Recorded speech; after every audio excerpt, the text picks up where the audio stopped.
कराची के इलाके जाफर तैयार में 3 मंजिला इमारत गिर गई। मुतादिद अफराद मलबे तले दब गए। इमारत में 6 खानदान मुकीम थे। रेस्क्यू ऑपरेशन जारी। 2 लाशें और 2 जख्मियों को निकाल दिया गया।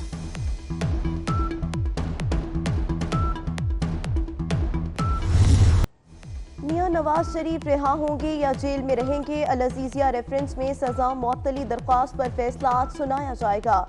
इस्लामाबाद हाई कोर्ट का 2 रुकनी बेंच आज 12 बजे महफूज शुदा फैसला सुनाएगा। लीगी कारकुनान की आमद के पेश नजर अदालत के बाहर सिक्योरिटी सख्त।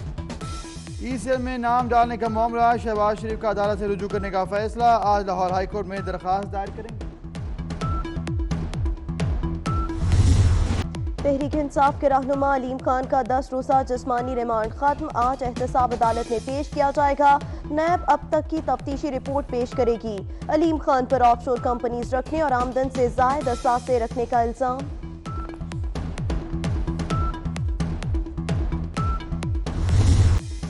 कराची के गंदे नाले में गिरने वाले 9 साल आरिफ का 2 रोज बाद भी सुराग न मिल सका। तलाश का काम आज फिर शुरू होगा।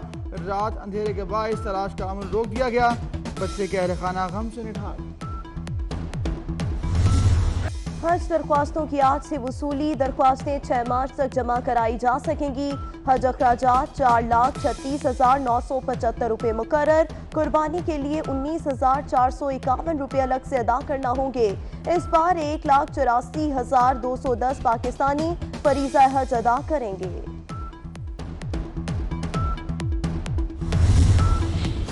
खानपुर के करीब कराची से लाहौर जाने वाली कलाक्रम एक्सप्रेस पटरी से उतर गई। हादसे में कोई जानी नुकसान नहीं हुआ। ट्रेन को दूसरा इंजन लगाकर रवाना कर दिया गया।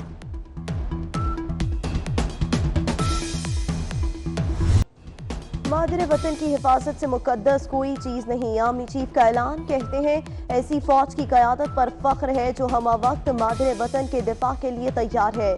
जनरल कमर जावेद बाजवा का सियालकोट वर्किंग बाउंड्री का दौरा। पाक फौज के बुलंद मोराल और तैयारियों को सराहा।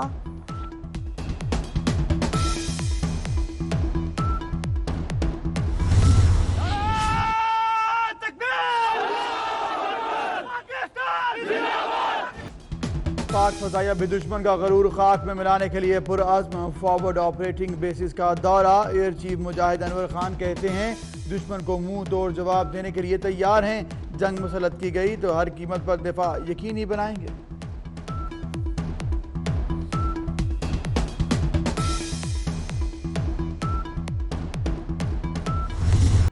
भारत पाकिस्तान को दबाव में लाने का ख्याल ज़हन से निकाल दे। वज़ीर ख़ारजा शाह महमूद कुरैशी का मोदी सरकार को वाज़ेह पैगाम। कहा कश्मीरियों की आवाज़ भी अब नहीं दबाई जा सकती।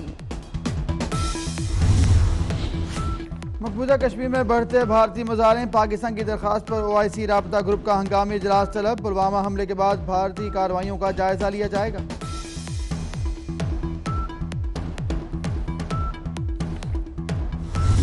OIC तो इस्लामी ममालिक पर मुश्तमिल एक तंजीम है और इसमें इंडियन गवर्नमेंट को बुलाना ये तो खुद अपने मकासद से एक बगावत है। तो समझ से बालातर है कि उसको OIC में क्यों बुलाया गया है और फिर इफ्तिताई इजलास में उनकी शिरकत। इसका तो साफ मतलब यही है कि जो पाकिस्तान के मफादात है और OIC में उन्हीं मसाइल को उठाना है। कश्मीर का मसला भी वहाँ उठाने की ज़रूरत है। तो इंडिया को वहाँ बुलाने का तो साफ मतलब यही है कि शायद OIC भी अब इसके काबिल नहीं है। भारत को OIC इजलास में क्यों बुलाया? सिराजुल हक फट पड़े। कहा सुषमा स्वराज को मदऊ करना इस्लामी तंजीम के मकासद से बगावत है। अल्लामा ताहिर अशरफी कहते हैं भारत OIC का रुकन बन सकता है, ना बनने देंगे। कमर जमान कायरा बोले भारत को 25 करोड़ मुसलमानों की वजह से OIC में मदऊ किया गया। भारत के OIC इजलास में जाने पर परेशान नहीं होना चाहिए।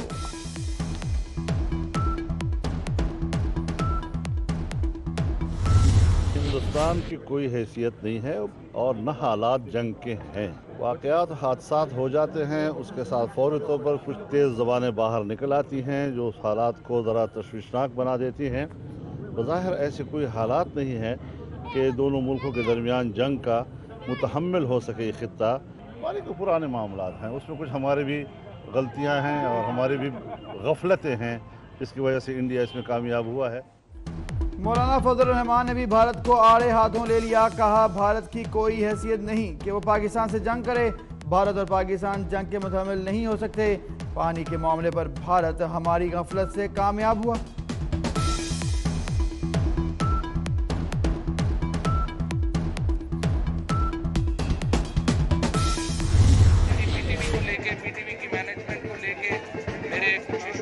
सर एक चीज़ आखिरी, नईमुल हक ये कह रहे हैं कि आपका रिजाइन प्राइम मिनिस्टर ऑफिस में पहुंच चुका है और कुछ सहाफ़ी भी ट्वीट कर रहे हैं। नईमुल हक साहब को कुछ भी पता नहीं होता है ऐसी बात।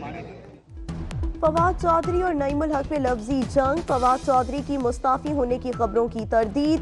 कहते हैं नईमुल हक को कुछ भी पता नहीं होता, ऐसे ही बातें करते रहते हैं। MDPTV की तैनाती पर इख्तलाफात हैं। नईमुल हक ने दावा किया था फवाद चौधरी का इस्तीफा वज़ीर आज़म ऑफिस में पहुंच चुका है।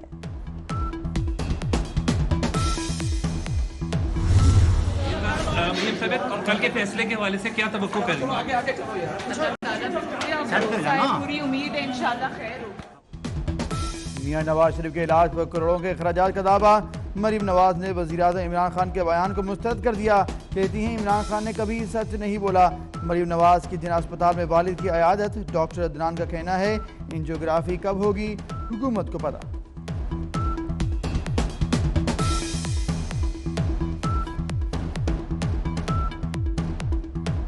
अभी तक एंजियोग्राफी हो नहीं रही, आज 5वां दिन है और मामूल के चेकअप हो रहे हैं, वो तो जेल में भी हो रहे थे, तो इसको आप क्या कहेंगे? मेरे ख्याल में इस सवाल का बेहतर जवाब आपको गवर्नमेंट दे सकती है या मेडिकल बोर्ड दे सकती है। क्या पुलिस पेटी बंद भाइयों को बचाने के लिए हकायक भी बदलेगी? मेडिकल की तालिबान निमरा के कत्ल का मुकदमा सरकार की मुद्दत में दर्ज। पुलिस ने डाकुओं को नामजद कर दिया। मेडिकल रिपोर्ट के मुताबिक निमरा को राइफल की गोली लगी।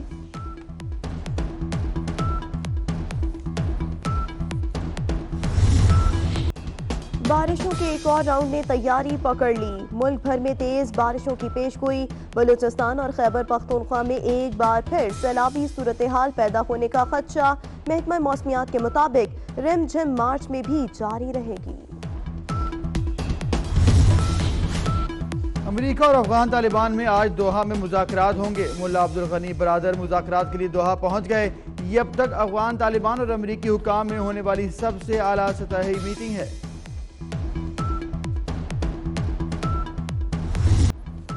अदब और सकाफत ने रंग ही रंग बिखेर दिए। कराची में 3 रोज़ा सिंध लिटरेचर फेस्टिवल, मुख्तलिफ ज़ुबानों की किताबों का मेला शहरियों की तवज्जो का मरकज़ बना रहा।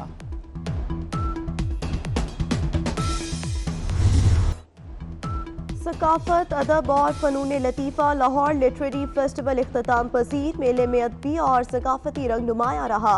दुनिया भर से इल्म अदब के शौकीन अफराद की शिरकत। ईमान अली और बाबर भट्टी की शादी की इस्तकबाली तकरीब, शोबे सितारों की शिरकत ने तकरीब को 4 चांद लगा दिए। नए नवेले जोड़े के मुबारकबाद के पैगाम का सिलसिला जारी।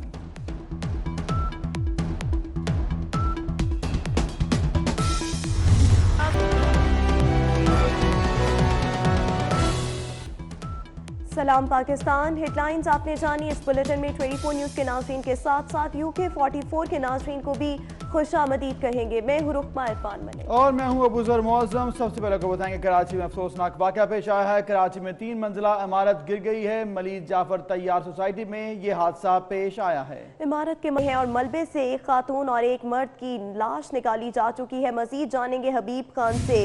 हबीब खान, बताइएगा जाए वक़ुआ पर क्या सूरत हाल देखने में आ रही है?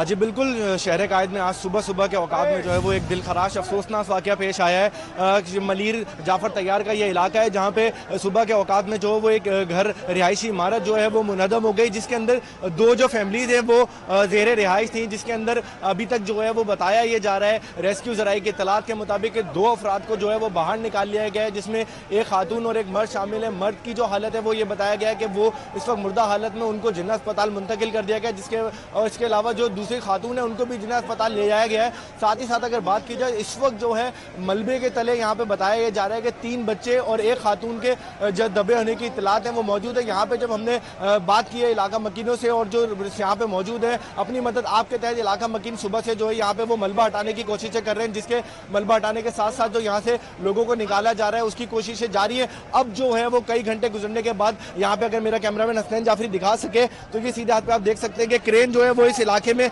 लेके आने की कोशिश की जा रही है। गलियां यहाँ पे काफी तंग है जिसके सबब क्रेन को अंदर दाखिल होने में दुश्वारी का सामना करना पड़ रहा है। घर यहाँ पे काफी